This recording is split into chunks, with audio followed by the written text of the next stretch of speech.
I'll start off. Welcome to this video. We're going to be kind of cutting and pasting here a bit, I think. But if you haven't seen these videos before, welcome. Welcome back if you have. My intention is unity and oneness and the highest levels of love light. We are here with this tripod of lovely ladies. This is Jess Maitri and Candace Coe. And we have had some incredible synchronicities that we've been talking about. And as we've been talking about it, we've been kind of unfolding certain similar transmissions because the three of us work in very similar ways, which is how we've come to build this incredible friendship and sisterhood. And as we're going through this journey, I'm just going to kind of let it rip, ladies, briefly. As we're going through this journey, we're finding more and more that we are all pieces of the puzzle, right? So I have some things that come through, and Candace has things that come through, and Jess has things that come through. And then when we talk about these things, not only does it help us make sense of these things, but it helps us to recognize how multidimensional and how connected we really are. And we just kind of went through the Mayan the day out of time, right? And the Mayan New Year. Is that today? Today, yeah. So, oh, I'm getting goosebumps. Yeah. So, we thought that we would pop on here and just kind of share some of the synchronicities that we've been experiencing. And basically, the symbols and synchronicities that we get throughout our day kind of gives us guidance on what's happening at a quantum level. But it can be applicable for our daily experience and interactions with each other too. So we're going to try to do a little quantum, share some of the stuff I've been seeing, some of the astrology, some of the gene keys, and some of just in general how this is applicable to our next phases of development, right? How maybe we can actually integrate and digest this information and use it as a catalyst and alchemy for our development. Does anybody else want to rip off that? I'm going to just close my blinds real quick while you girls jump in. Oh boy. I'm already in. I'm in the deep end.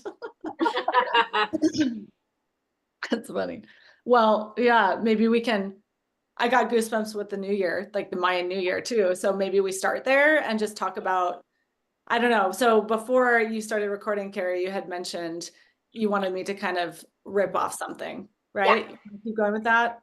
Okay. Yes, go for it. So we'll just start here and see where it goes. But basically, what I was seeing earlier this morning is that today, being the Mayan New Year, it's an opportunity for us to completely, let go of the past and start writing a new story, but it has to be from the present. So it has to be from this pull, which you've drawn, Carrie, is like pulling into the earth and really stepping forward only from present moment. So this whole idea of, sorry about my voice, this whole idea of manifesting is changing. From my perspective, how we've been manifesting has actually been an old way. It's like we've been pulling from the past to project a future that we want, but it's been kind of a little bit from the ego and from our old story. But now it's almost like this idea of manifesting, if you will, is completely erased. And now it's different.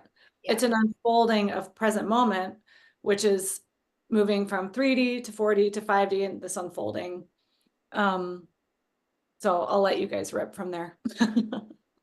Yeah. And I want to just add to that. And then Candace, like, I'm looking forward to tying in. So to go backwards, I drew this little whiteboard here, which I used to do all the time and I got away from it, but I'm so excited about this whiteboard right now. But essentially, when you were saying that, Jess, what I've been seeing, I keep drawing this S curve, right? I keep drawing this Kundalini. Even down here, I drew it horizontally. And, essentially, you had brought up the fact that earlier I forgot about the parentheses. So I'm going to call this parentheses or this as parentheses. So before we were kind of in this in-between phase, and it's not to say that we aren't. I think we're all each individually kind of choosing when we're ready to step outside of those parameters. So it's not like, guys, the parentheses are gone, right? What does the parentheses do? It kind of gives us a container.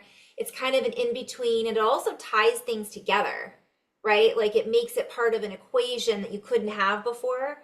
And my reference in that video was about variables. So I want to just to kind of rip on that just for a bit, I have this, what you were talking about of manifesting, we're manifesting things differently now. Almost, so one thing is the energies are here to fully support us, like it's fully online, whereas before it was a little bit more challenging because we were in, from my perspective, we were operating within time differently. We were operating in a denser vicinity is the word that's coming through. So I've also been, oh, I'm getting goosebumps. Uh, I think that has to do with the pole shift, by the way. I think that has to do with the polarization. I think that has to do, I'm hearing polar bear. So obviously the alignment with the stars. And this takes us into a different type of spin, which is a different geometric equivalent that is essentially launching us into the next phase of our development. We're already there. I keep hearing the word phase. It's just a phase. So everything's just a phase because we're phasing in and out of how we are co-creating our reality. And that has to do with the lucid dream and Shambhala and all that, but we'll get to that later. But essentially, I see that our manifestation leads back to, and I'm going to use the storybook analogy again because for me, it helped me really kind of see clearly what you're referring to as well. Is that, and we might get into some like math stuff later that I didn't tell with you guys, share with you guys earlier. But so we have this storybook, and we've had our book, our tree of life, our story of our lives, our whole lives. What you were referring to, Jess, we have the past in there, we have the present. And if we read our story to the end of the chapter, we're now having this opportunity to look back and reread the story and see all the missing pieces. Those pages that were in there that were stuck together, we didn't necessarily realize they were stuck together. It doesn't mean they weren't there the whole time. It doesn't mean that we didn't have access to them. Now we're going back in and we're rewriting essentially our new timelines, our new reality, because we have a more in-depth understanding of our story. And also, we're writing our story in real time versus the time before, play on words, I'm getting goosebumps, versus the time before that held a different capacity or charge. Ooh, I could keep going. So I'm gonna let you guys kind of rip on that. Candace is still taking it all in. Candace has been up since 2 a.m. Oh, wait a minute. I don't think Candace has gone to sleep. Kundalini. So, yes, Akunda Matata. yesterday in the day out of time, I was getting this feeling that we're taking this pause before we cross into this new threshold or past this threshold into this new now, um, and that pack light was the message. And that's a play on words. It's like, pack light, but it's like pack light and light. I've just got this new book here, The Lost Octave, and we were just reading this acronym of light, and it's embodiment, light anchored within the human form, which I feel like is that pole. Mm. At some point in here, Should I it turn that says, this way? now is the time of our galactic butterfly metamorphosis of crystalline transformation into the lost octave quadrinity to reorient true perception as the divine feminine internal pole shift of soul embodiment. Mm. Wait, what did you say about pole? It's talking about this reorientation into this true perception as the divine feminine internal pole shift of soul embodiment. Mhm. Mhm. And just to clarify, divine feminine is not just a female or male. I mean, it's a certain Right. frequency. It's an energy. It's the bliss. It's the bliss. This is this, I guess it's been called the yin aspect. Um, I'm also hearing it's the breath of life that we Mm. are breathing in, that we are taking a new breath with, that we have exhaled, and it's like the first step and the first inhale. And simultaneously, um, in that inhale, I'm seeing that solidification, that placing that pole down, and it's like a proclamation, an affirmation. It's the first staff. Mm. I've got to look up the staff of wands. Um, New territory. Yeah. What was that picture that you showed it the other day of the nine? I'm just can't help but play with this, the feminine. Mm. Who shared that with that eye? I think it was you. There was like this picture that you shared in the chat that was this. It was like the what's the you were on the Medusa flow and Was it the Hydra? maybe it was the Hydra. Yeah. Sorry, That's just that's okay. Okay, here we go. So in the tropical zodiac right now, the sun is in Gene Key 31, mhm, which is my tropical sun sign. Okay. In this mhm. new book, the new archetype uh, that it's sharing for that specific quadrant and space is the Hydra. And the Hydra, I'll go over to it in a second. But like I was feeling like we've created a Hydra. Like I was like, okay, we're we call ourselves the three-legged stool, but I'm like, wait, but we've got six legs and six arms and three heads. And I'm like, we are a Hydra. Mhm. We are a feminine Hydra. And that is a goddess archetype Mhm. of wisdom. That is, um, you know, I just heard the word Tiamat. It is like an ancient um, mythological Lemurian. Um, Well, wait a minute. Doesn't Tiamat, is it, am I mistaken? Tiamat, it's let's also play a with, planet. Yeah, it's all connected oh, to that's right. mythology, and I'm just looking right now for the. I want to, while you're looking that up, I want to talk about Hydra briefly. Now we're going to jump all over and then we're going to tie this all back in to just kind of give some, some helpful pieces of information, things that we can do to help balance this energy, ground this energy, feel into this energy.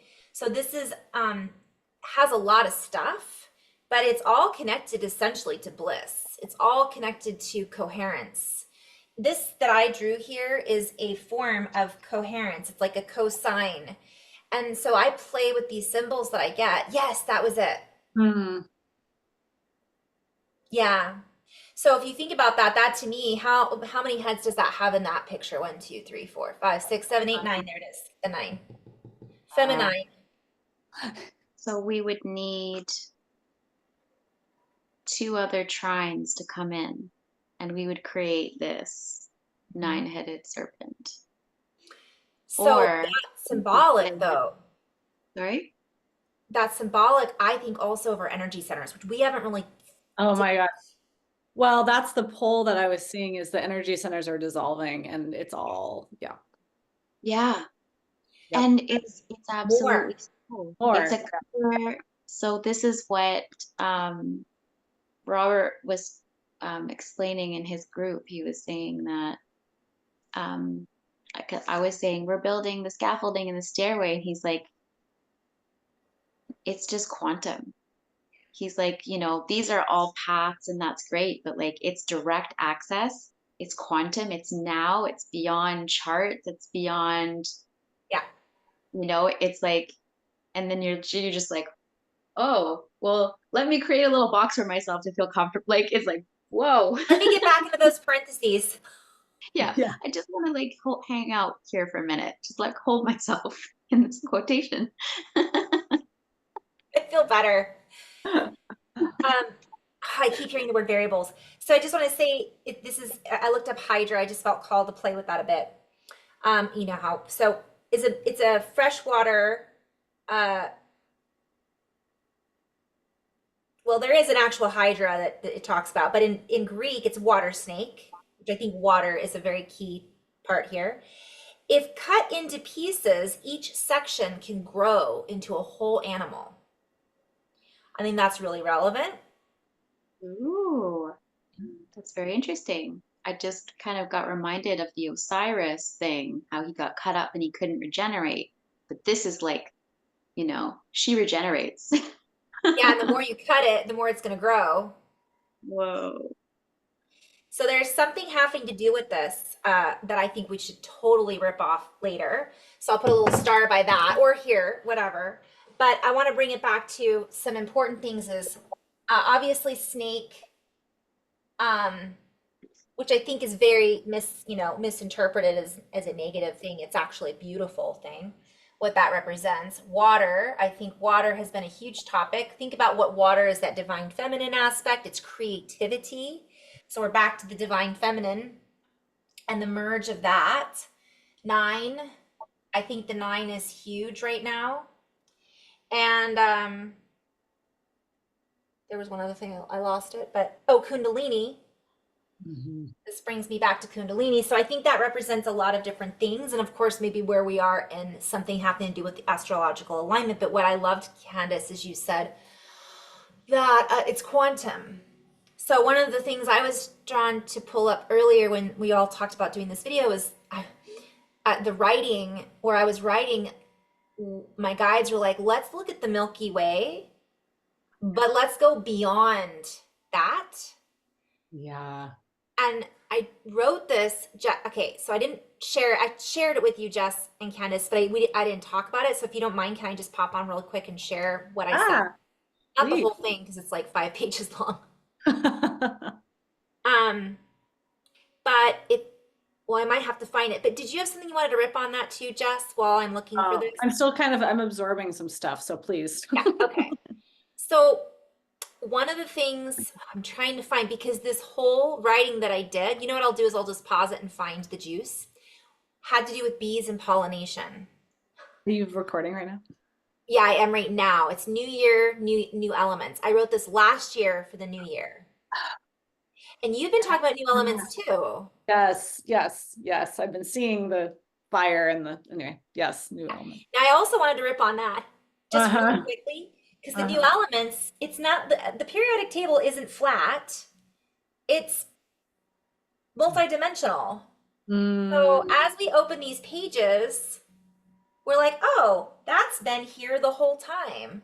And we're pulling it out of that old framework and we're like, here you go. Here's a new piece to the puzzle. And everybody's like, wow, this is new. It's not new. We're just able to see it and access it to make it practical because we're going into a higher state of bliss, a higher charge of coherence, and we're activating these more creative principles that allow us to soften and be in a place of harmony that allows us to access these layers, these subtle layers that have been kind of lost in the shuffle over the years, right? Or covered up, buried, whatever we want to call it, the treasure. You guys can go ahead and rip. I'm going to look for that. Um,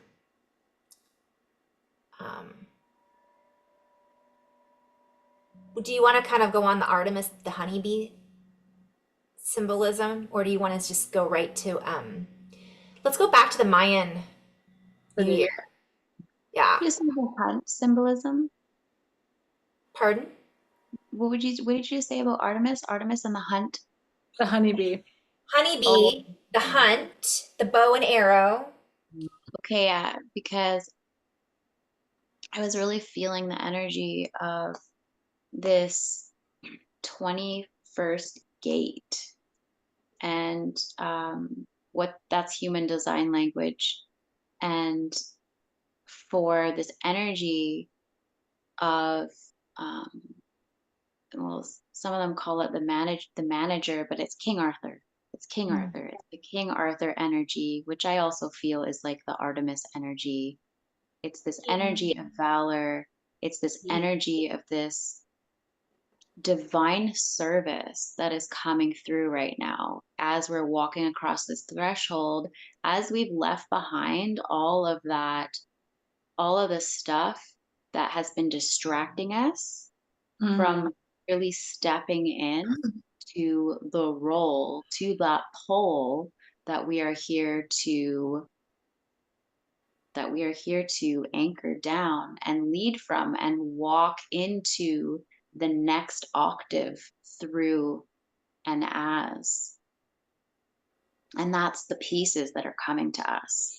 The pieces Hmm. are the frequency of the new components. I'm seeing now Thor's hammer, like coming to his hand, finding Excalibur.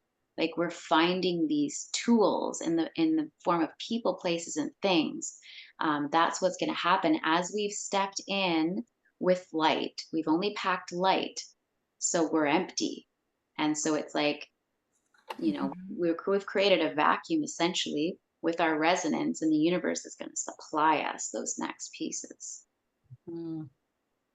We're going to draw them into ourselves, Mm-hmm.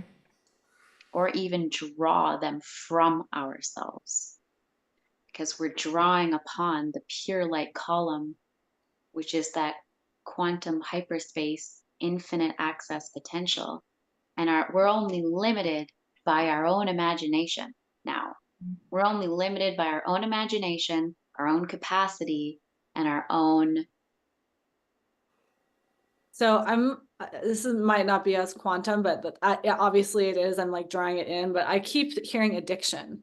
So like our addiction to, like, it's almost like a lot of us have already stepped through into this new space, but almost like our chemicals or our body is still, or brain or however this works, is kind of still addicted to the old a little bit. And so that's the distraction, I think, that could be, so what I'm hearing is let go of interestingly enough, I hear the word sparkle.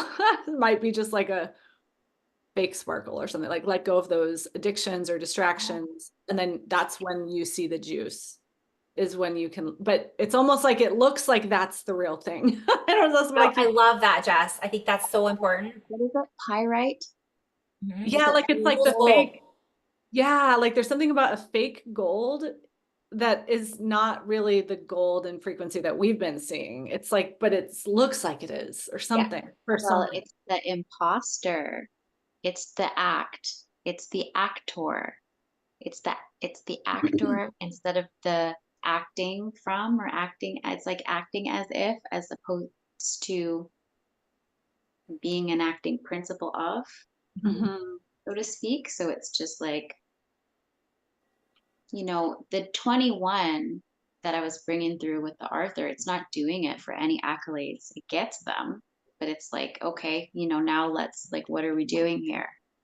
It's not about the accolades, but yet they come.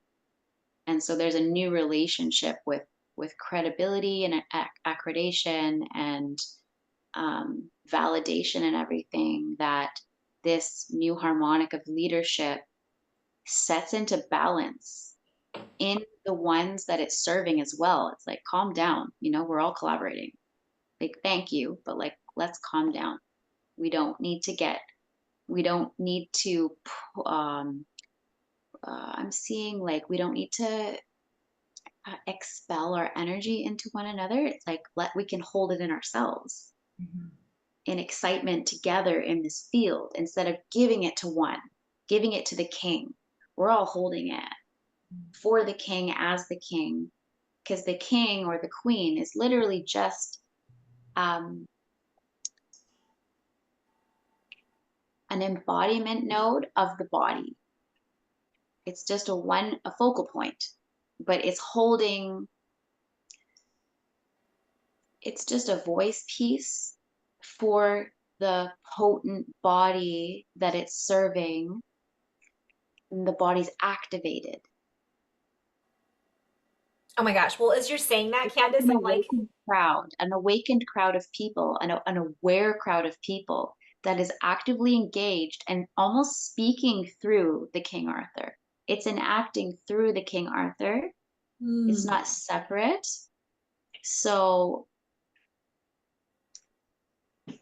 yeah, I think I'm tapping into this new leadership, probably because I was just writing about it. I was making a post about it, but it's a real collaboration. Instead of us feeling like we're voting outside of ourselves and we have no power and everything's so far away. And I hope they say the right thing. I hope these pieces outside of myself or these celebrities say the right thing and lead us into the right place. It's not like that. These new embodied beings that we're becoming, that are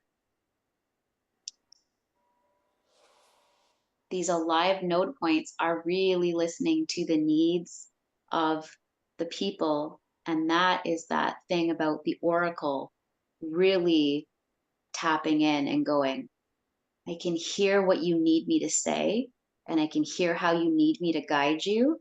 And we're walking together. And I'm doing this as an extension of you, because we are one body. Well, it's Which, the Hydra too. Yeah. The Hydra is one snake with many heads. It's the source that moves through. And when you were saying king, it's also the queen bee. The queen bee is yeah. not a queen unless she has a hive. Absolutely. And she doesn't have a hive unless they build it for her, but they're not building it for her because they're all together no matter what. Yeah, it's like they're all one, and she's building it for herself through all of her parts, which is Ooh, another piece that I was writing. It was like, what can house me? And this is like the goddess speaking in the center of the super galactic center, the essence of Sophia, saying, what could house me? What could house the love that I am? What could hold me? And it's like, nothing can hold me. So I hold myself and I build my own reality to house all that I am. And then I descend into it. I move into it. Mm-hmm. I hold myself. I am myself. I create myself. And so there's like an awareness of our creation capacity as one with that was speaking through to create that poetry. So we're recognizing, what can house me once we know ourselves? What can house me? What reality will I create to house the light that I am? Mm-hmm. In direct participation, in direct self knowing, in direct co creation. And that is our creative challenge and our creative joy and our creative foreplay, as the Shakti, as the Tantrika, as the Dakini, literally slinking her energy into her being and then going, I am alive. I am the life force itself. Now, what do I choose to do with it? What arouses me? And that arousal is pure and holy and innocent.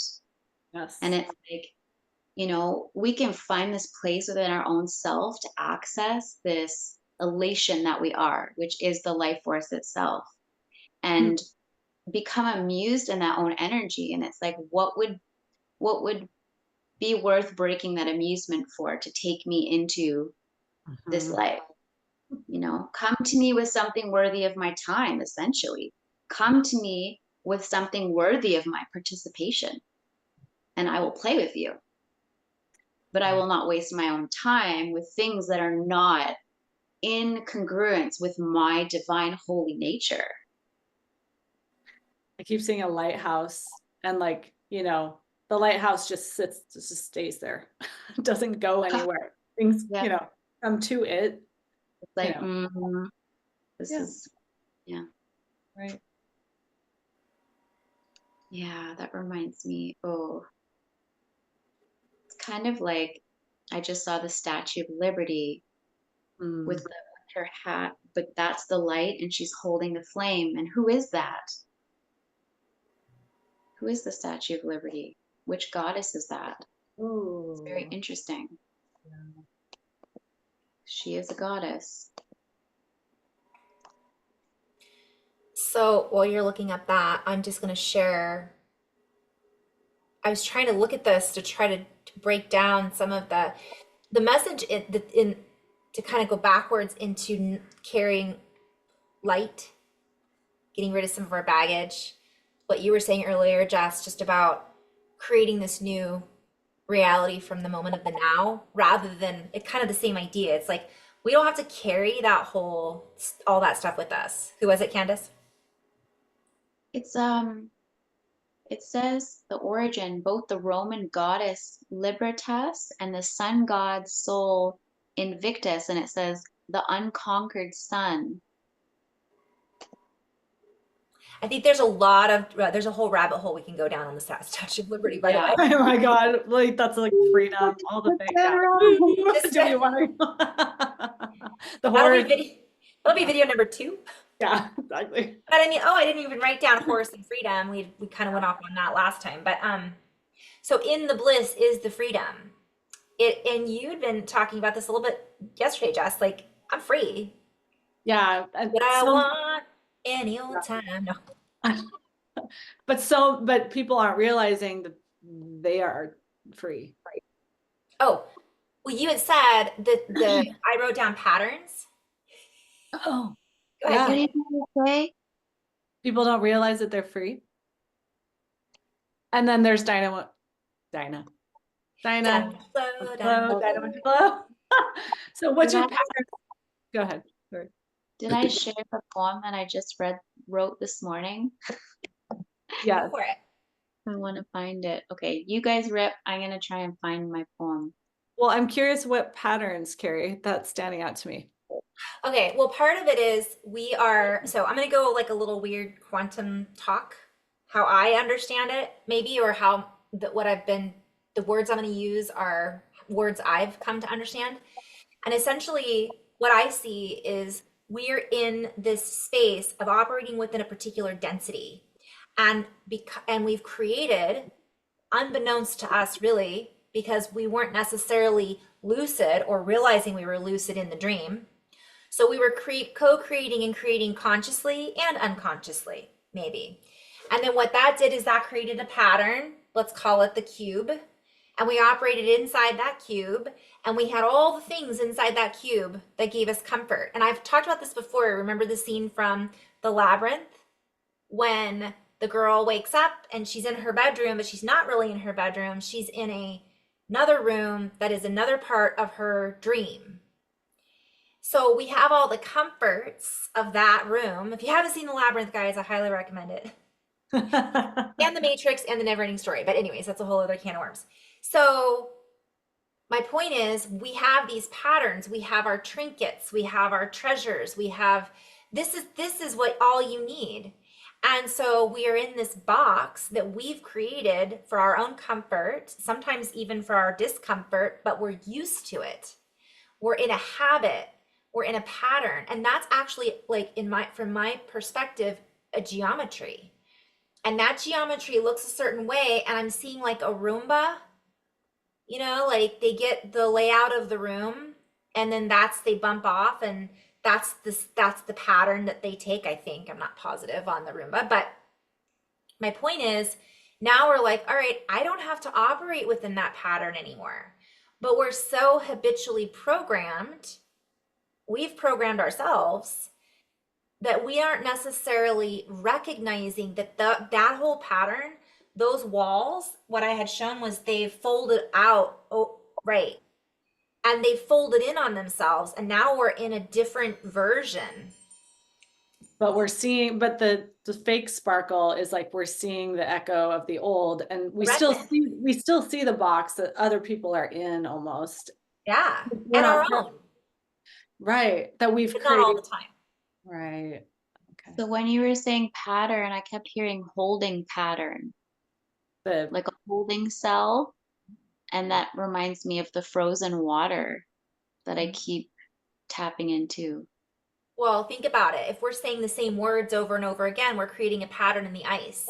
We're creating a pattern in the water, and that is where we operate from. So if we picture that we're inside of this bubble of energy that has a holding pattern, the more consistently we create within that, the habits that we have that we carry with us creates a stronger bubble. We're structuring our water. Yep. We Yep. are the water, and we are structuring our water By what we believe and what we tell ourselves by and what what we we believe about our reality. And what we step towards and give our attention to. I feel like that's the biggest thing, is like how we move in the world now is the most important thing, because it's about the pole. It's about we're working with her. She's helping us right now. Yes, that is everything. That is life. And I love that it's just like everything's dissolved into this white, clear channel that is the pole that we shift within. And and the pole to me is like a quantum elevator. You go in and it's just like up, down, like it's like an infinity star portal. Ooh, thank you. That's what I didn't draw. I found my poem. I would like to read it. Yes, Please please, do. please. So part the clouds from thine eye, O sunny day, wipe the clouds away. Show me your endless blue skies and your clear, reflective, starry nights. I leave my worries in the meadow's stream. My heart is young, my mind newly preened. Maketh I room for new views. There is no opinion or belief worth keeping freedom from me. And then in the comments, I wrote, and in truth, I am already that. Yeah. That's referring to freedom. Yeah. You know, it's saying there's nothing worth keeping that freedom from me. And it's almost like saying there's nothing worth keeping me from myself, from the truth. And that's the reconciliation. And that's like a lightning bolt. Mm-hmm. New view. I kept getting, and Carrie, you've probably got this too, but that new view that you said, Candace, just now, it's like that, that image of like being inside of behind a door, but like there's nothing on the other sides of the door. Like it's like a door in the middle of space, right? And then all of a sudden it leaves and you're like, wait, I'm in open space. Actually, I didn't realize this whole Yeah. time but that's the new view. It's like, it's an illusion that we're still in a box or in a room or behind the door. Yeah. Well, I think part of this picture, this is a multi-dimensional, very, like this has many different meanings I haven't quite unpacked yet. But that's what I was seeing is what you just described. Let's say that door dissolves, the Yeah. sides of the boxes actually go not only fall away, but then come back up That's in. the implosion.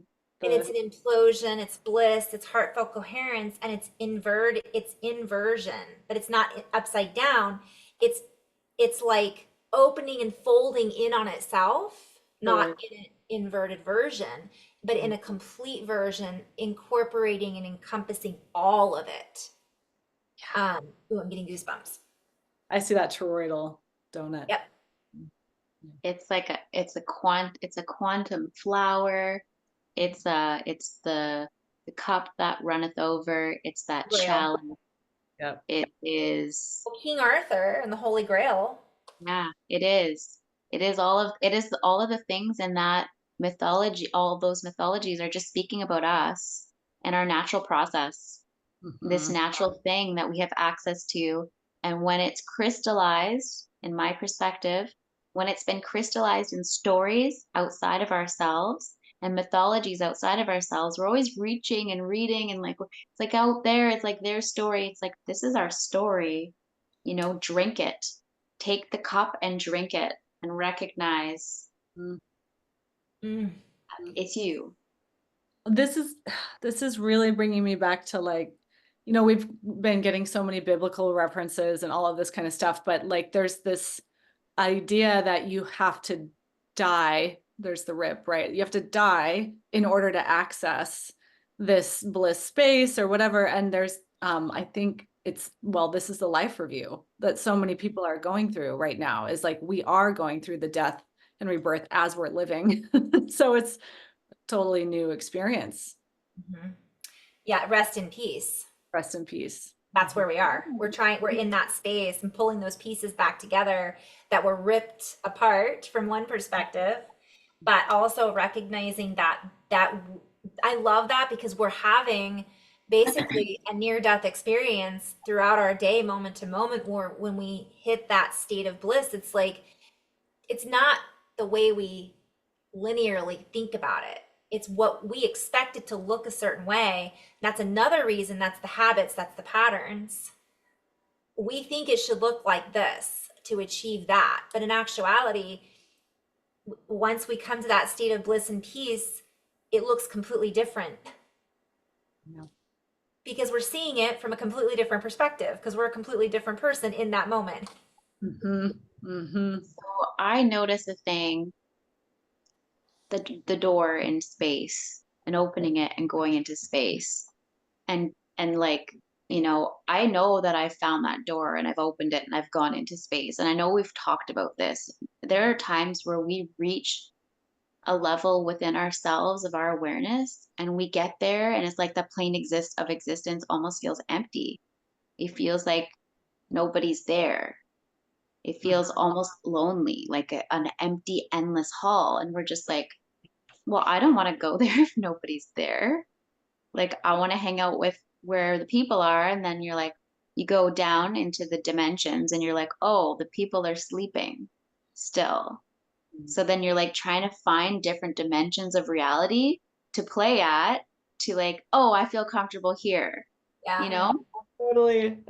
I know within myself that I can access ecstatic bliss. But if I go around in ecstatic bliss everywhere, it's fine. Like I can do it. And I could, I do actually be there quite a lot, but it's not necessarily translatable in co-creation. I'm still trying to work out how to like bring people into that world with me so that we can be in that together. So then I always find myself leaving that state and going into different dimensions to hang out. That's the new Oracle though. Okay. Right? Like that's what that's the old, okay, yes. That is the old narrative or the old story is I have to get smaller to connect. That's the old. This is my own personal, I'm going through this too. And that's why I've gotten small in order to be in relationship in lots of ways.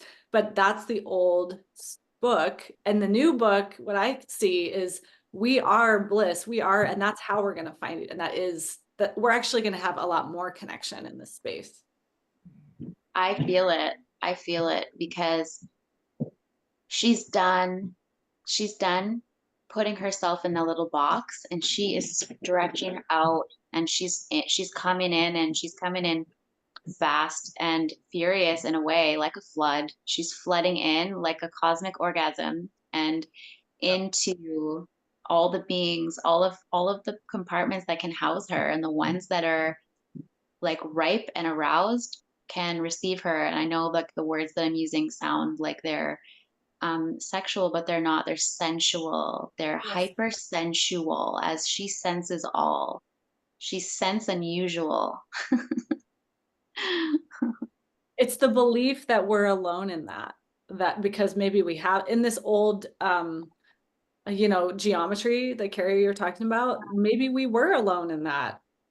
But this I don't know what new you girls are talking about. I really like my parentheses. right. Exactly. Yeah. But the unfolding is we're not, and that's we're find each other. So you're using all those words, Candace, and it's funny because it's good at this moment to ask yourself, am I uncomfortable with that? Does that make me feel uncomfortable? What part of that do I see that's reflected back in myself that makes me a little bit, I whoa, used to be, yeah. I used to be really uncomfortable with that truth, that essence of that Dakini energy that we like words again, just this energy that You know, when everyone's meditating in stillness, I want to spin. I'm starting to spin and I'm feeling pulled by probably the galactic center or something. And I'm feeling the energy of the cosmos come in. And, you know, and then it's like, you're supposed to be still when you meditate because There's that story. I feel like doing this and I feel like moving. So it's like, who am I listening to? Enough, you know, I'm going to be led by her and just allow that inner pull shift, that the Yep. pull to pull me. Yep. I love that whole inner story thing because it's a perfect example. I'm going to go back to the reference to the story. We have these stuck pages that are in the story. We've read it one way and we might have reread it time and time again, whatever that story's about, what fill in the blanks. And now here we are like, oh, we shouldn't do this or we shouldn't do that because it's not written here. Now we're like, wait a minute, it was written there and I missed it because I couldn't see it because it wasn't available to me at the time. Doesn't mean it wasn't available. We just didn't believe it was available because no one taught us that it was available or that, I mean, I could go on and on. But the whole Kundalini energy is really like, it's a thing. And I think that it's important to talk about that as well because the pole that you're talking about, that energy, and it's not just Kundalini, it's bliss, it's love, I'm going to pause just for a second. Okay, go ahead. So, as my consciousness, I've noticed that I respond to my reality almost like an octopus. So I'm like slinking through my reality, and then something gives me the sense that it's like not safe, and I recoil back. And then I'm slinking around, and then I recoil back, and I change colors. That's been my experience in the reality. I've like kind of morphed to it, and I'm aware that I contain so much more like complexity and sophistication and ability um, to bring in a different expanse of myself. But I've almost been like waiting in trepidation, playing, like waiting to see if it's safe, waiting to see if the reality is almost like ready, primed, is the environment created for me to come down and to come into my body more fully. Yeah. I honestly feel like I've been waiting. I've been waiting. Oh, um, girl like and it's you. time now. Oh, me? It's just like Myself? this is the time You've for been waiting for us. I've been waiting, yeah, for you guys and for this ripening, for this like this coronation of sorts, this coming of this level of embodiment. So, so that because there's something about reverence, it's like this sophistication and this energy isn't just going to come into an environment that's going to disrespect it and um, not see it for what it is. So it'll wait. It's eternally patient. It doesn't, again, why would I come down into the reality and really come out into my fullness if if it's asleep and it's not going to be like Mhm. ecstatic. I see pearls before swine. What I just saw. What? Yeah. We're not gonna throw our pearls before swine. Yeah, we're not literal swine, but they The do that. song "Say Say My Playmate" always comes, "Say Say My Playmate, come out and play with me, and bring your dollies three, climb up my apple tree."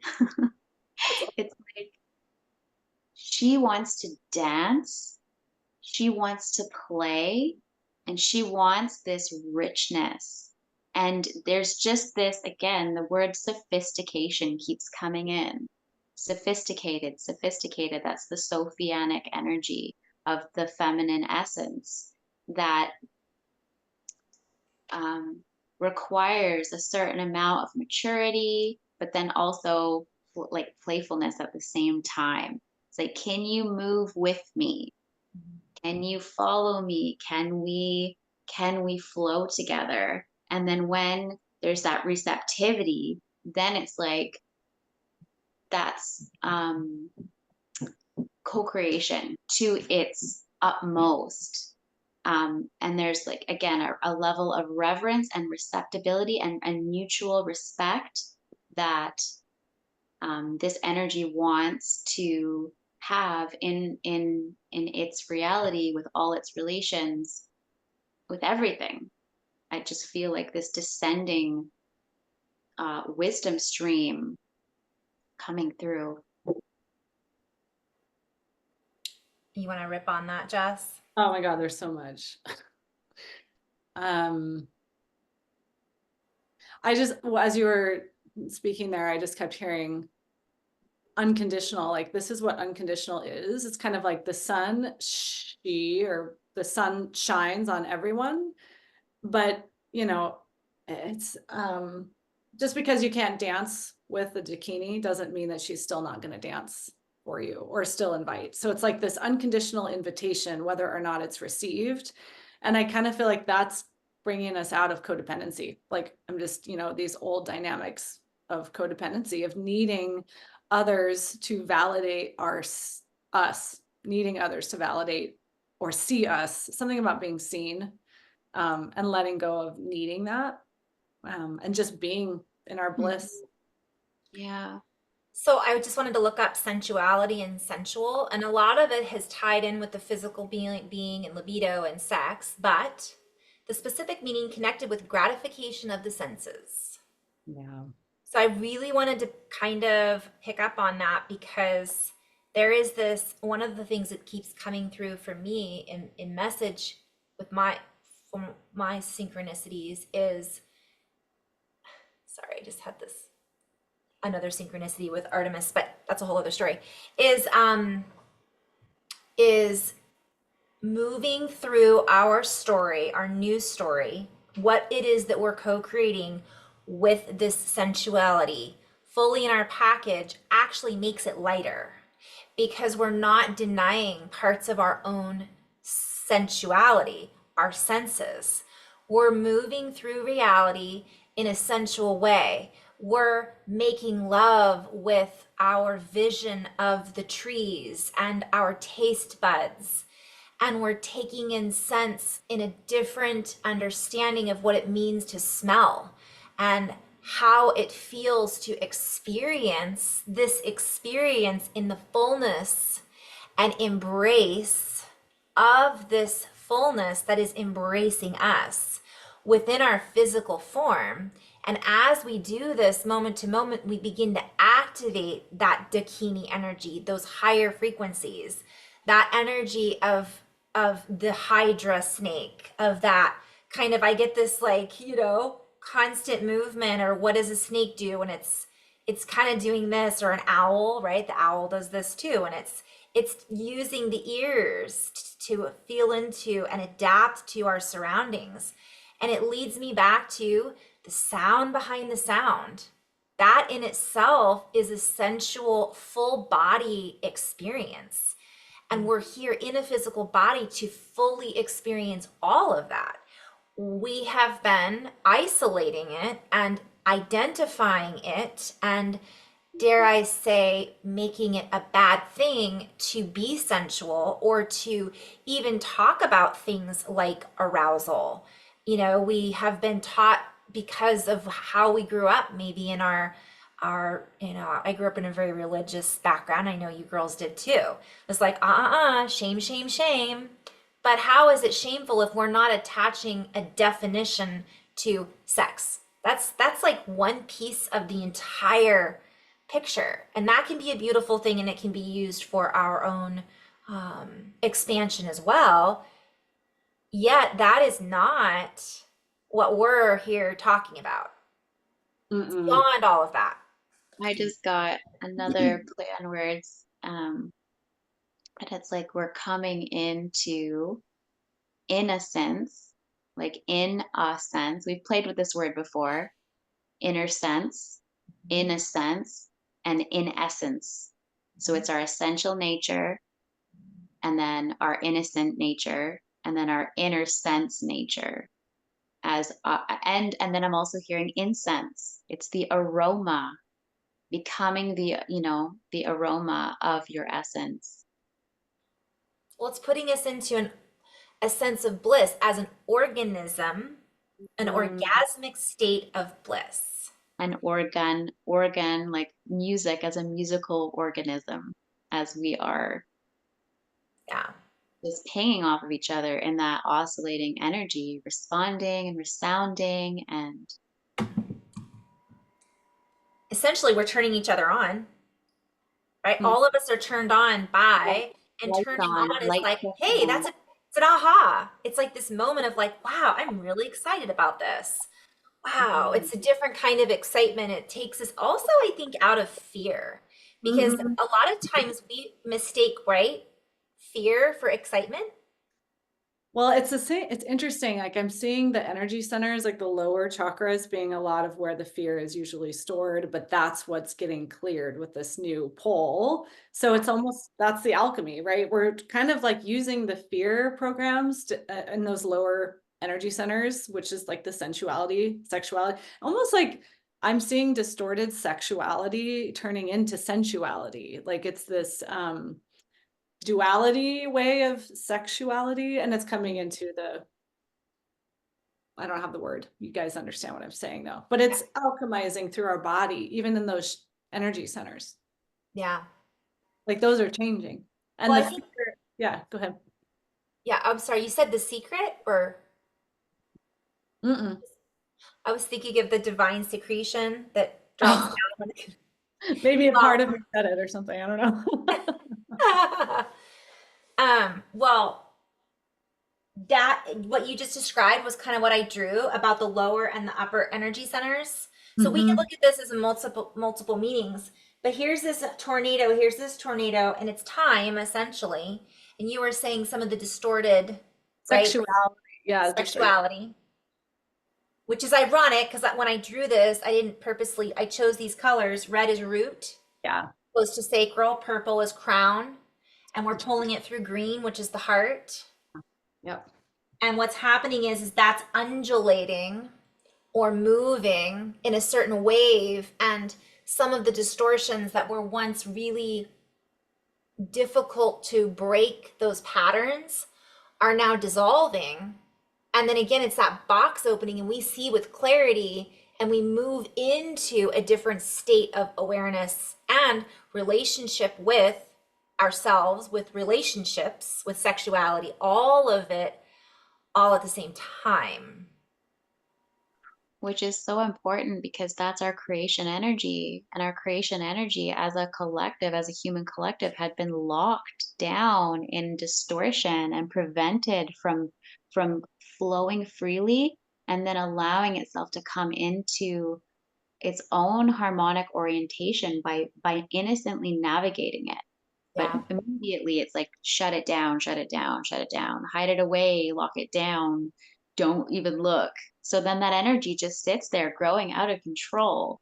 And so, you know, with enough beings boldly exploring their own consciousness and their own beings and recognizing, wait a minute, this energy, I don't need to be afraid of this energy. I can actually sublimate it. And that's a word that was coming up is sublimate. Sublimation is historically used as a generic term to describe a two-phase transition, transitioning a solid into a gas. And Ooh. so I was also hearing noble gas.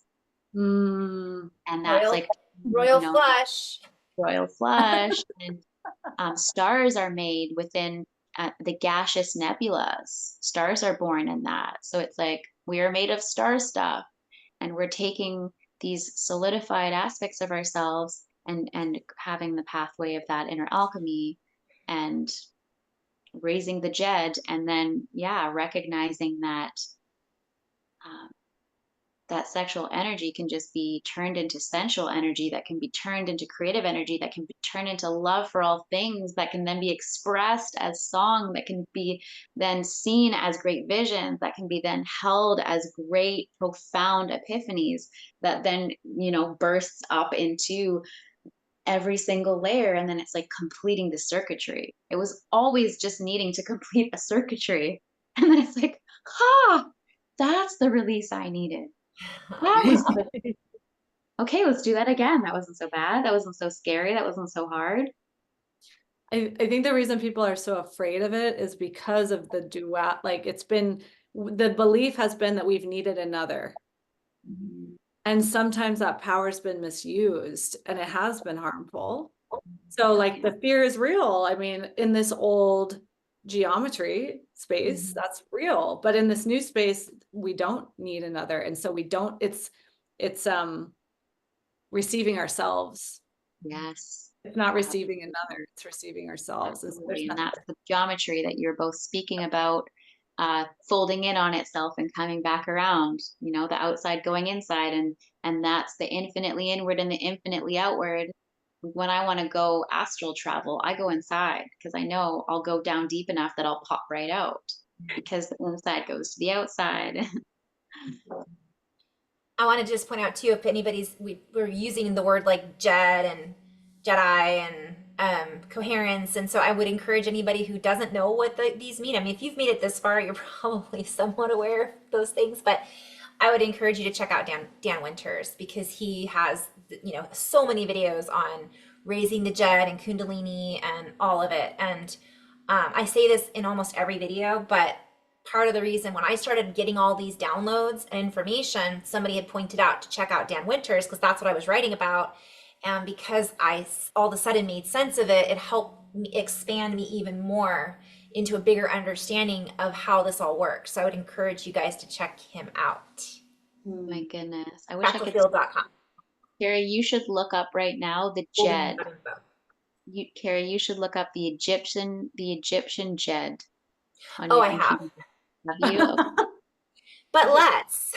The symbol is a column with a Uh, broad base, which narrows as it rises to a capital and is crossed by four parallel lines. And and I'm just wondering if this has something to do with this inner pole. yeah, like it does. Uh-oh. Yeah. Go, Gary. So, okay. So the noble Jed, the Ankh is referred to as the noble Jed in ancient inscriptions. Guess who holds that? Artemis. Artemis. Sekhmet. Mhm. That's a whole other video, guys. That's a whole other video because yeah, that's all in here too. I haven't Well, even read it. a lot of Egyptians have the Jed and the Ankh or Ankh in it, but for our purposes, what some synchronicities that we've been drawn to, the reason Candace, you're sharing this, is we kind of went on this whole Artemis kick, and then that led us to the Egyptian mythology, which is obviously older than the Greek and Roman mythology, right? Or is it Greek, right? Egyptian, kind of all. Anyways, and so the different beings who have represented the energy of Artemis and Diana, and I think Sekhmet was one of them. Um, which I think is also valuable. We haven't even gone into the Lionsgate, but really quick, I just, before we hop off the subject, I did want to just bring it into just a moment and recognizing there's a lot of people who are going through this massive rising of the Jed, raising of the Jed.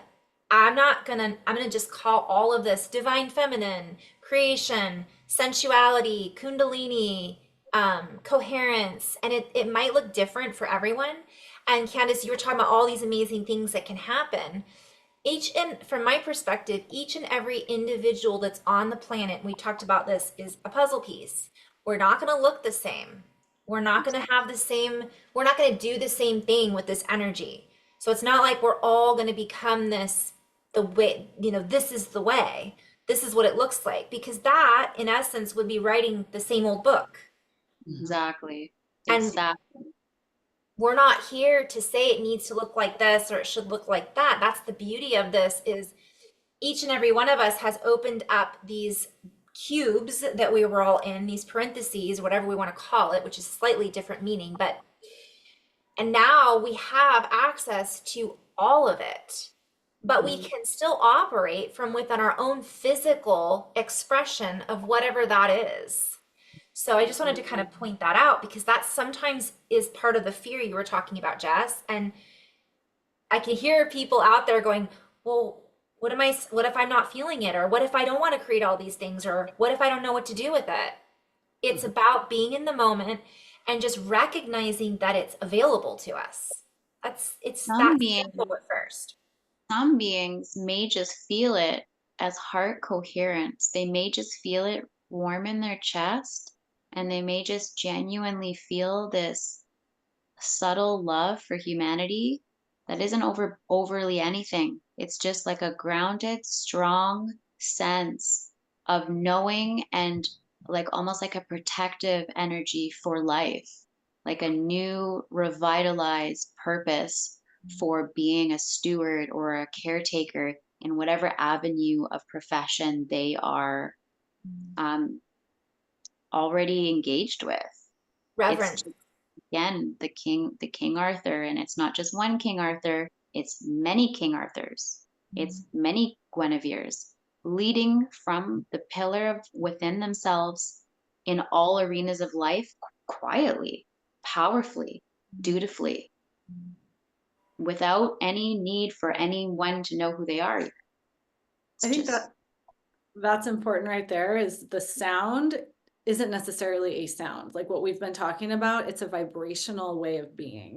It is not necessarily a song. It can be, but It can be expressed as a song.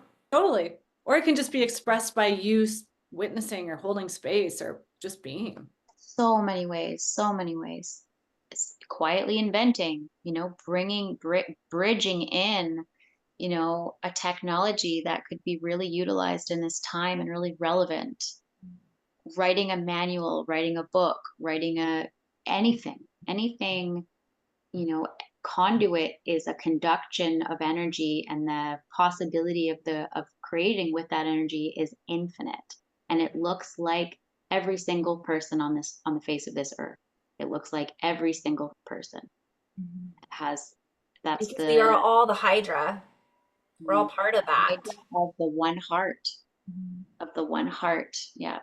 That was that message, the hive heart, not the Yeah. hive mind, it's the hive heart. And that's the sound behind the sound. It's almost like a silent humming of that heart vibration that holds us all in that. That says everything and nothing. Mhm. And it's the high, so it's the higher heart as well. It's Mm, that we saw a connection. butterfly. Yeah. Oh, oh boy. I mean, that's what the thyroid looks like, isn't it? Look, Oh my God. Is it the thymus that's or the the butterfly. The thymus. Yeah, but Yeah. doesn't it look like that? Yeah. I don't know, but I just know the infinity symbol for me is a butterfly. So I like it as the number 8, but that's a whole other can of worms. But this whole Jed and Egyptian, what do we look up? Oh, the Egyptian Jed is putting me into some massive spin right now. I would love to go into that. However, I yeah. also want to go back to, because we haven't discussed the Lion's Gate and the Mayan New Year. I know, like the whole reason we started this. We will. I mean, the thing about this though is I'm just reining it back into that, but honestly, and we could do like a 3-part, 4-part. I mean, we could just we're intending to do this weekly anyways, but We could just do this forever. Pretty much, yeah. we could. Like, honey, could you bring me lunch? Yeah. Um, so I think one of the things I really do want to touch on. So where do you girls want to go with this? Do you want to just keep going on this track? Because I mean, it's kind of like a very valuable part that you brought up, because we're talking about, okay, I'm gonna rein it in what I'm seeing the similarity with this. The Lion's Gate is deeply tied and connected. So there is a connection. Yeah. Mhm. Is deeply tied to the portal that we're in now, the Stargate that we're in now, if we want to call it that, the energetic geometric alignments and nodes that we're in now. So, in addition to that, it is connected to Egypt. It's connected to the pyramids. It's connected to the royal flush and Lyra and all of that. So, just briefly, when you bring this up, when I want to just kind of by 4 pair. I don't even know where to begin. So from one perspective, I know they talk about this being technology. I know a lot of people talk about technology. I think even maybe Dan Winters, don't quote me on this, talks about it potentially being a type of technology, but it's also a representation of the energetic component of the human being. And I always have this feeling that anything that is technology based, like you said, you're astral projecting, Candace, you're doing it from going within. So how do we think these technologies are created? We're the ones creating them. So there is something having to do with that. But we could talk about the pyramids. We could talk about, I think this has a lot to do with the time. We're in a completely different calibration with time. I'm just looking at that figure 8 that you have Yeah, me behind. too. Yeah. We So are in infinity. yes, we are in the infinity, in the Well, I infinity. write Lion's Gate too. Oh, And so this says here, third eye opens when the bold sun in Leo aligns to the star Sirius, known as the spiritual sun, to generate a high frequency energy that activates the Lion's Gate portal. mhm. So And I want to so, talk. Oh, yeah, go ahead. well, it's talking about um, two suns, two suns aligning, two powerful suns aligning and creating that Mm. portal that opens up the third eye. And some say that inside of our heads is the cave of Brahma. You know, it's like lighting that deep sight. So allowing us to see, we see together. And I feel like we're already in that tunnel of sight, and that it's tunneling into our hearts. And you know, this Lion's Gate portal is also speaking of the lion's heart, the heart of all creation, and the lion pride that works together as one body. And lions themselves are very royal, very intuitive beings, and they can just sense right through you. And it is said that there was a time in Egypt that the pharaohs were pulled in their chariots by lions, and that was the amount of embodiment that the beings had in the time of Egypt. In the you know, in the later times, and I'm referencing this from a book called the Book of the Initiation, I think it's called, um, the Initiation. And yeah, they speak of the lions feeling the power of these embodied humans. But then in the times when the fall of consciousness came and the humans carried fear, they could not ride the lions anymore. The lions could not pull their chariots anymore. So I feel like we're returning to the time, to the energy level that could command such a respect from a being that knows itself to the degree of a lion. I feel like this is symbolic too. I mean, lion is courage too, which is the opposite of, well, you can't have courage without fear. So that's that alchemy again. I don't know. That's something. Well, I've heard feline and feeling, but that's a whole other. So feline feeling, feeling that courage that we need that in order to come to that next stage of our awareness. Sometimes that's where we've been. That's where we've been. But also, I always see everything because everything is for me the body. So it's like the left and right hemispheres of the brain, the sacred secretion, which is essentially the pineal, pituitary, and the glandular secretions that are held within the body, the template, the templar, the temple, the kingdom, right? So I see that all as us transitioning from one space and place and moment in time to a different space, place, and moment in time, which I know happens moment to moment, but in this moment, we are activating a very powerful sense that is being, we could say, heightened because of this alignment, because we're, Is the sense, is the new sense time travel? I don't know what else to say. There's something about that. right? Like there's like a new sense that actually what I'm seeing is, you know how they talk about we have 8 senses? We actually have way more than 8 because you can combine all of them. You Mhm. can they make their own. So something about this time and sense is like we are creating a new sense that allows us to literally time travel. So, I'm sorry, did you want to rip on that, Candace? Because Oh, I could rip on that oh for about yeah. another hour. Well, right when Jess was having that thought, I was having a similar thought simultaneously. And I don't know if you've ever seen the show Sense8, but it's about these beings who have like a different DNA than most humans. Like they're like a mutation, and Mm. they can feel one another across the world. They can see through one another's eyes. They are so intertwined. And then when one of them is in trouble, they all kind of tap in and are like, "Are you okay? What's wrong?" And they can kind of sense one another. And then they can lend each other their strength. So one person who, was a cop, someone was in a situation, he brought in his cop wisdom into this other being's body and almost like helped her enact what he would do. And so I was just hearing sense 8 and seeing the 8 behind you, and also hearing synesthesia. And I was getting this whole, experience of how we're creating this new sense. And then Jess, you're like, I think there's way more senses. And I think that, is time traveling a sense? I think it is now. Which I think we are always time traveling, and time travel is a simultaneous experience more than we realize. And in that encapsulation of that sense 8, that is a form of time traveling, and in bifurcating and quantifying yourself is a form of what we call time travel. And I'm hearing time immersion, time emulsion, time Oh, emulsification. yes. Sorry, go ahead. I've got to look up that word again in my stuff. Yes. Okay, sorry, I didn't mean, I just got all excited that you said that word because that's been coming up so much in stuff that I've written about.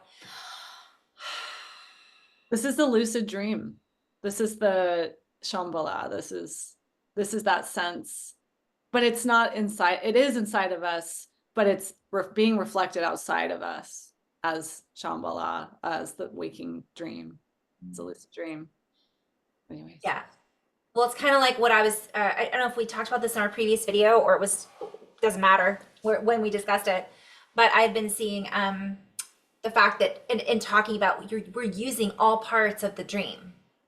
So Mm. we're picking up, so we could go into 10 different areas now because, your question just opened up a whole can of worms because number one, as you were asking that question, you and Candace were picking up on something telepathically, Wait, which question? sharing. Pardon? Which question? Yours. So like you're like, hey, does this, as you're Oh, the asking the sense question, question. Oh, the sense question. Okay, sorry. sense, yeah. So Candace is getting a download. My consciousness is going someplace else that's pulling pieces out from things I've understood, which in essence, whenever we're going back to a memory, we're time traveling. Whenever we're thinking about the future, we're time traveling. But I do think we're able to bilocate and trilocate, which is also time traveling. And that means that we are able to lend each other's energy through our bodies. I Mm. personally have experienced that. And I also would like to point out to you energy work. When you're transferring energy, maybe in doing it in the same room, but what about distance healing? So I, Mm. I feel like that we've been doing this all along. We just now have a different perspective about what it is that we've been doing. And it goes back to that story with the pages stuck together.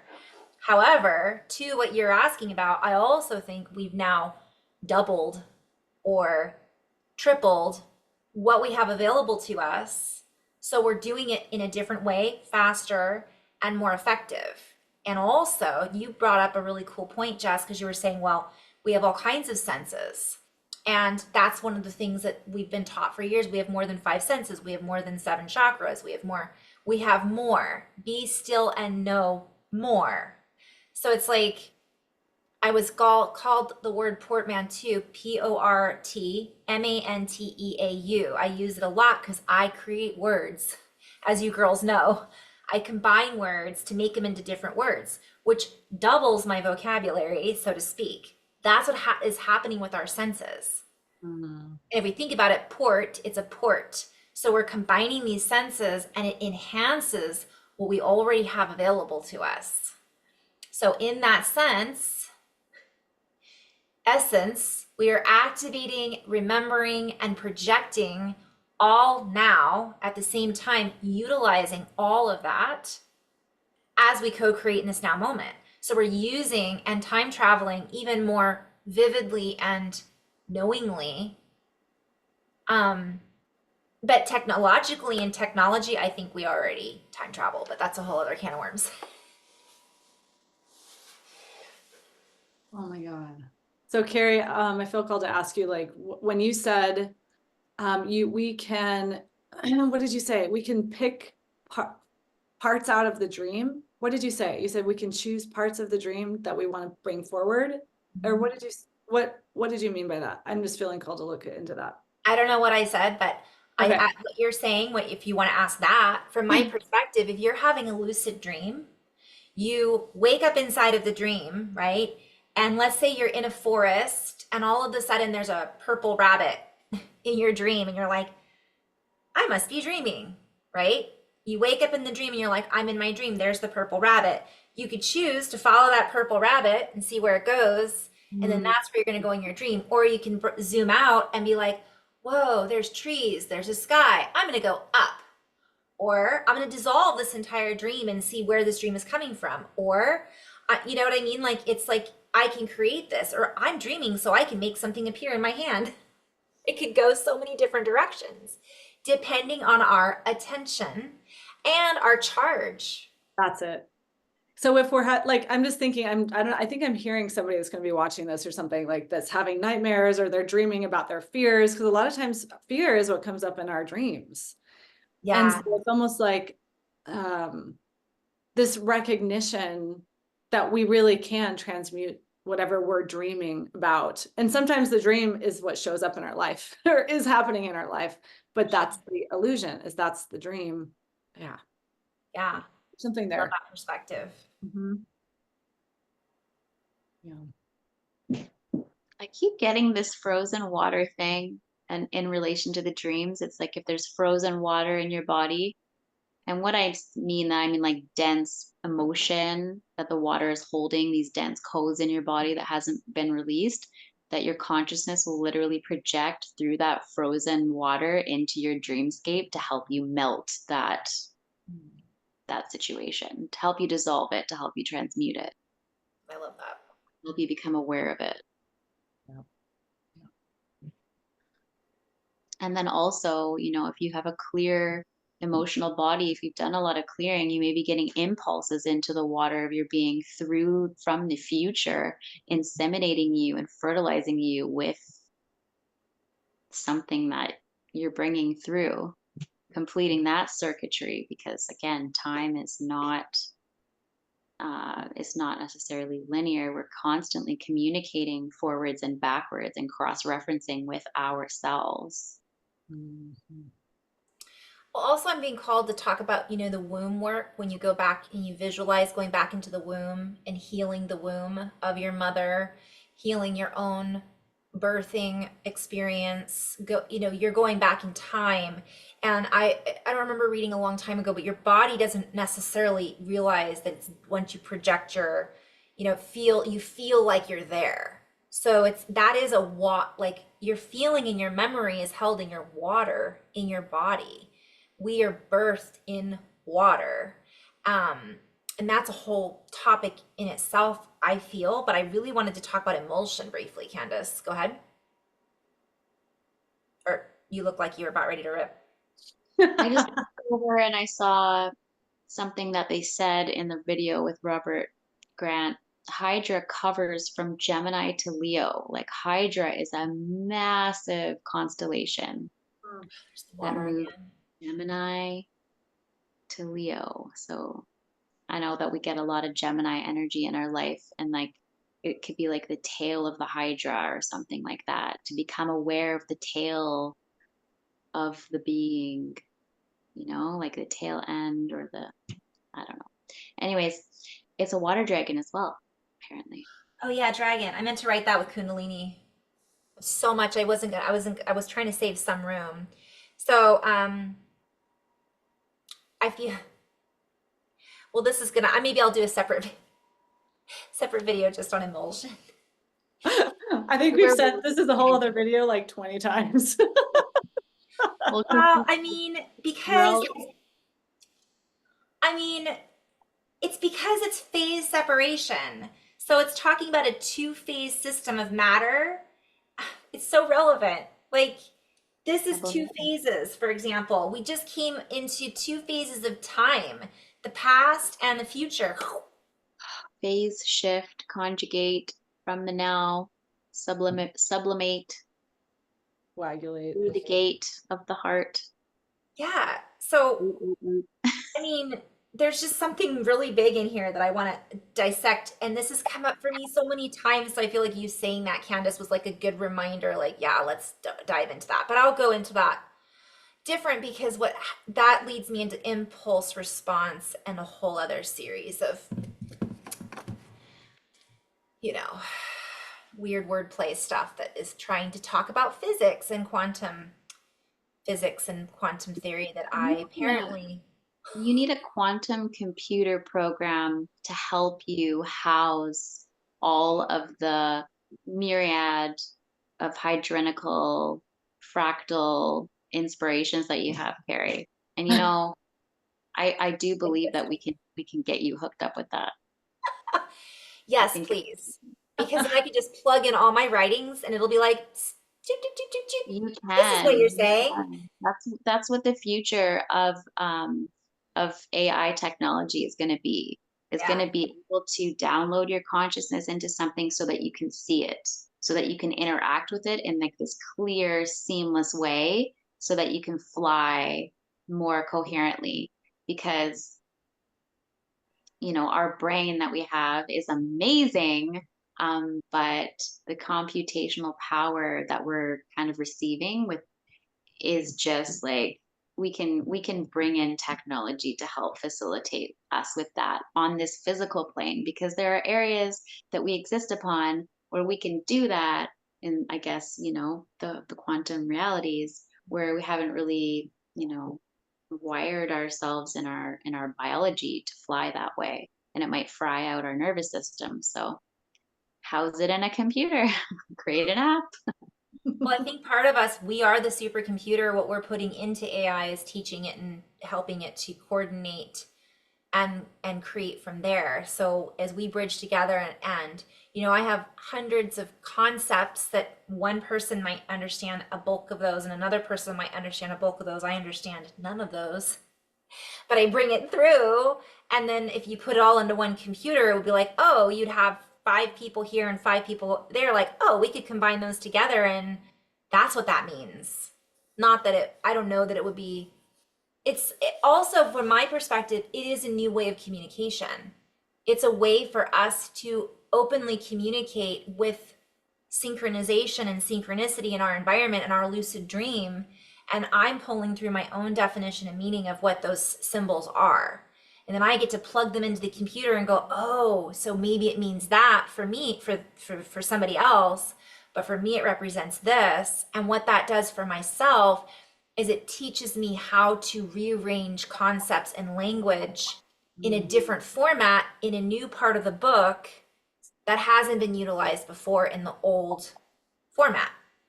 For example, you could have a branch that is Artemis, and you could fill it with all of the synchronicities and everything that you have with it. And it would have like a quantum tunnel into other areas, and they Yeah. would all connect, and they would create like your own But this mythology. isn't a quantum tunnel? It is. You'd be able to save it, right? In like a digitized archive. Yeah. Yeah. Ooh. Did anybody else's brain just pop? Yeah, I know. I Yeah. just like, yeah, this is. We might have hit our wall. Do you want to give another 10 and then regroup? I'm trying to, yeah, I'm feeling into like how we can summarize this for people. Like, what is the most important thing? What are what are the key things to take The away? world. Hmm? Mm. I said, should we all just sing Aladdin, A Whole New World? Right. Hmm. I will say while you're kind of honing in on that, from my perspective, I have many Hydra heads that I have a perspective from right now. But overall, we're in a completely different moment of reality. And this moment of reality, we're able to interconnect and interweave with reality, whatever that means, material, non-material, each other humans, animals, plants, in such a way that it's this beautiful merge. And recognizing that it all comes from our curiosity, our desire to play, our desire to be in our, not even desire, but a natural flow of being in the heart. What I'm hearing is courtship. It's Mm. like we're in like the beginning phase, if you will, of courtship with this new time. So it's like you said earlier, both of you in your own way, how do you want to play? How do you want to show up? What do you want this to look like? And also, what are you feeling right now is a good indicator of what you're creating and what it's going to look like. And I also feel like it's going to be created that much faster with much more juice, if you will. And that can kind of throw people off, I think, at first, because it can be a little scary. It can be a little uncomfortable. But if we keep coming back to that state of awareness and, be still and know, go into the heart, be still and know through movement and interaction and play and all of it, we're going to be able to navigate through the gate and beyond that much more coherently and consistently.